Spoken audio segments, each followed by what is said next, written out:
The first more complex class or data type beyond the fundamental data types in R that we're going to talk about is going to be a matrix. Often in science, our fundamental data structure that we need is tabular data, some way to sort data into rows or columns, and a matrix will let us do this. A matrix is a two-dimensional data class with indices for both rows and columns. And all of the entries in the matrix, both the rows and columns, need to be of the same atomic type. Just like in an atomic vector, all the elements need to be of the same type. In a matrix, all of the elements in both rows and columns have to be of the same type. The way we construct a matrix is using the function matrix. So I can do that by saying, well, A is assigned the value that comes back from matrix. R will give us a hint at what kind of arguments the function matrix needs, or RStudio will, I should say. And it needs an argument called data. Now what data is going to be are a vector containing all of the values that are ultimately going to be in the matrix. So we're collapsing this two-dimensional structure into a single dimension vector to say here's a list of all the values that are ultimately going to be in this matrix. So let's say we have a vector that we can construct using the colon operator of values, integer values from 1 to 6. Then the next thing we need to tell the matrix function is how many rows there are in this matrix. In this case, let's say there are 2 rows. And then how many columns are in the matrix with ncol. So let's say there are 3 columns. So that will construct a matrix with 2 rows and 3 columns. Now it's a little bit cryptic because you have to understand how R is going to fill that matrix based on putting that one-dimensional list of numbers into a matrix with 2 rows and 3 columns. How did it do that? Well, it fills up the columns first. So it put 1 and 2 in the first column, corresponding to rows 1 and 2. It put 3 and 4 in the second column, corresponding to rows 1 and 2. And I put 5 and 6 in the third column, corresponding to rows 1 and 2. So that explains, when you create a matrix, why one of the options for an argument is going to be by row. And by default, by row is false because it fills by columns. But if you turn by row into true, then it will fill the matrix by rows first. So if we look at the matrix, now 1, 2, and 3 are across the columns of the first row, and 4, 5, and 6 are across all 3 columns of the second row. So building a matrix means you have you're turning a one-dimensional data structure into two-dimensional data structure based on giving it the number of rows and columns. So let's go back to our first matrix that we created. Create it again. And let's look at how a matrix is stored. Now remember, a matrix is a more complex class here. We're building on top of something else. And if we do a class, call the class function on A, it'll tell us that it is a matrix. And you see there's 2 names here. It's actually a matrix that is built on top of a class called array. So this is that inheritance I was talking about. This is actually 2 layers of classes built on the fundamental data type. But remember, these are the classes, and it's also inheriting from a fundamental data type. So if I go to type of this variable A, oh, it's an atomic vector of integers. So these more complex classes are built on top of this fundamental vector of integers. And that really explains why all of the elements of a matrix have to be of the same type, because the fundamental data type is going to be a vector of values that all have to be integers. So no matter how you organize into those rows and columns, then all of the rows and columns are going to have to be of the same data type as well. So despite the fact that our perception of these data are as a two-dimensional tabular structure, the actual fundamental data type of how they're being stored is a vector. And I can look at it as a vector by doing the as.vector function call on A. And it turns it back. It lets me see it as the original vector, which is that exact same vector I gave it, a bunch of integers from 1 through 6. So how is it that R is remembering something about this matrix that lets us visualize it as a table, even though fundamentally the way the data are stored is as a vector? Well, that gets us back to this idea of attributes. Attributes are the characteristics of classes or of objects that let us take this different perspective on this fundamental data type. So what are the attributes of A here? It has this attribute called dim. And there's just one attribute to A right now called dim. And it is a vector of two numbers, the first number being 2 and the second number being 3. Well, the dim vector tells the matrix class or the matrix object how to look at that vector of 6 numbers into 2 different dimensions. And the 2 means there are 2 rows. The 3 means there are 3 columns. So fundamentally, what R is storing is a vector and a set of dimensions. And using that data, it can represent the vector as a matrix. And that's how you get from this more fundamental type of a vector to a matrix. And our inheritance is there. Because fundamentally, this is a vector, I can use single indices to get to the different elements. So if I look at element 4, I'm going to get the number 4. Because it's still a vector. Underneath all of this matrix stuff, it's still a vector, and I can use a single index to get to it, or to get to one of those elements of that fundamental vector, and it's still there.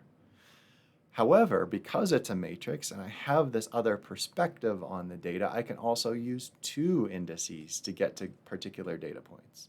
So if you remember, this is what it looks like, and this tells you how to index it with both indices. So the first index is going to be the row. So we can put a 1 or a 2 as the first index, and that will tell us which index of a row that we want. Here it shows the comma first, so it's the second index that will tell us which column that we want. So let's say I want to get to this number 4. Well, it's in the second row and the second column. And I can specify that with a second index inside the square brackets. And that will also get me to the 4. So I can either index with a single value, which will get me back to the original vector, but now I'm also able to index with a 2-dimensional index, letting me get at any one of the elements via its row and its column. And also, all of the same tricks work with indexing the 2-dimensional indices of a matrix as work for a vector. So if I want to get a hunk of this matrix, say I want to get the second and third column, I can say, well, if I leave an index blank, it'll give me all of the rows or all of the columns. So let's say I want all of the rows. I'm going to leave it blank and give me the second and the third column. This will trim this matrix down and just give me the second 2 columns of the matrix. Or say I just want the first row and the second and third column, that will give me the 3 and the 5, the second and third column entries of the first row. So any combination of vectors applied to the indices of a matrix are going to work just like they worked for a vector, letting you pare down a matrix.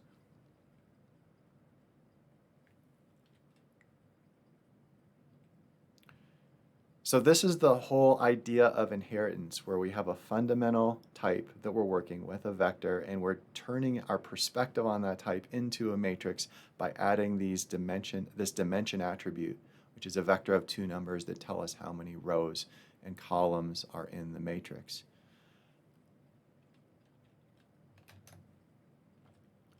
So it's that dim that gives us our perspective, that lets us use 2-dimensional indexing to get at the various numbers. But that doesn't take away our one-dimensional indexing of the original vector.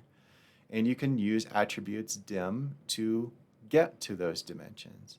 And what's really interesting is you can change them directly if you really want to.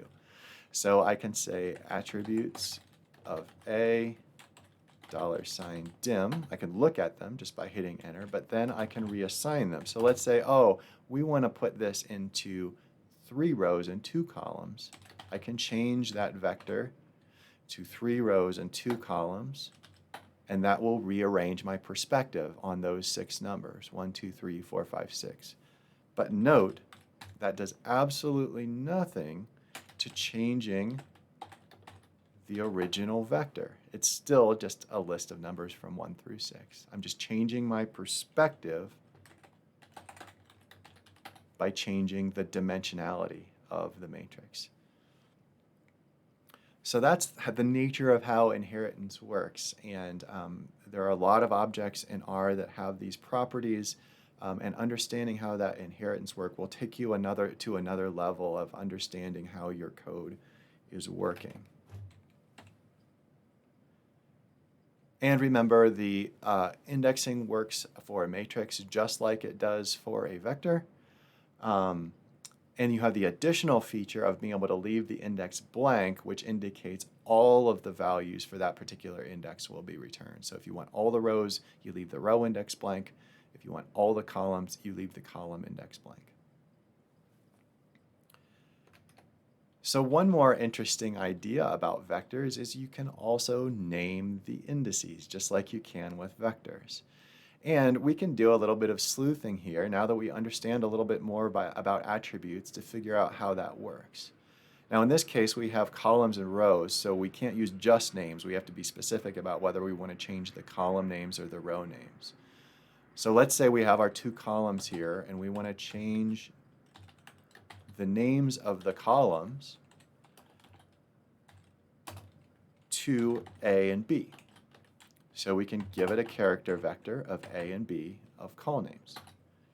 Now if we look at our matrix, you can see it'll replace the indices that were there for the columns and replace them with the names that we just used. Well, let's do a little sleuthing with attributes and see how this works in the structure of a matrix. Ah, interesting. Now we have attribute list that has 2 elements, dim and dim names. And the dim names element is a list itself with 2 elements, dim names 1, dim names 2. So how would we get at, and dim names 1 is still null, that means the row names are null, but dim names 2 are A and B, so dim names 2 must be the column names. How do we get to those? Well, we can just use the $ notation. Now we've got this, we're going to the dim names element of this list, and this itself is another list. So we have lists of lists here. This is a compositional hierarchy that's really common for building up complex data types. So a list is a super versatile tool for building up these hierarchical data structures that help you keep things cleanly organized in your computer programs when you have really complex data types. And then how do I get to just the rows, or just the column names, I'm sorry, for the dim names? Well, I need to go to the second element of that list. Now there's the column names, and just like before, I can directly change these if I wanted to. So let's say I want to change it to C and D. Now if I look at A, my columns are named C and D. So this is what I mean by diving deep into really understanding your data structures and really being able to manipulate them. This really helps you with debugging, and especially if other people's code are doing something you don't understand, getting into these details really helps you understand other people's code. So hopefully that gives you a good example of just how classes are defined, how these additional attributes allow an object to take on more features than it had on top of the fundamental data types. And these gives you the tool to dig in and really figure out what fundamental data type you're dealing with, what's built on top of that, and how those extra features are implemented. This will really give you some power in using these data structures in R creatively, as well as making it easier to find bugs.